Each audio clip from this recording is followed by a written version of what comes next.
explorers first arrived here, they found something, and what they found was bones. Human remains scattered all over the island. They don't know how those bones got to being here. They believe it was warring Indian tribes against each other that just let their enemies' bones lay where they fell.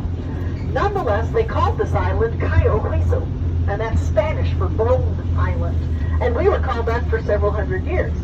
And then the British arrived, and they anglicized the name, probably because they didn't know what it meant.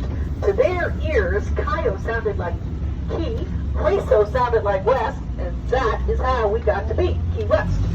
We are not the westernmost key in the Florida Keys. The Keys extend another 70 miles west from us, all the way out to a place called the Dry Tortugas.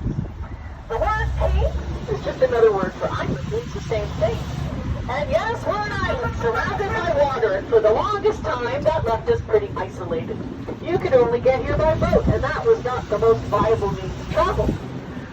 And then comes a fellow named Henry Morrison Flagler, and he changes the face of Key West forever by bringing his railway all the way down to Key West.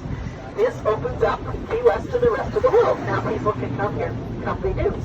And wherever he went, he made sure that not only he but his guests had lavish accommodations, and if he couldn't find them, he built them, like this beautiful hotel, the Casa Marina Hotel. Literally translated means house by the sea. This opened up in 1920, and in 1920, you needed some mighty deep pockets to be able to afford a room here. A room would cost you anywhere between $8 and $12 a night, but that included all three meals. And what do you see straight ahead? Well, actually, a whole lot of stuff. But I meant the water. Yep, we're surrounded by it. This happens to be the south side of the island, and on the south side of the island, a lot of people think that this is the Atlantic Ocean. No, it is not. It's actually the Straits of Florida. Joins the Atlantic Ocean with the Gulf of Mexico, goes as far south as Cuba, which is off to the right, 90 miles away, and as far as your eye can see on the horizon, which is about 6 miles, that's where you're going to find the only living reef in North America. It's called the Florida Reef.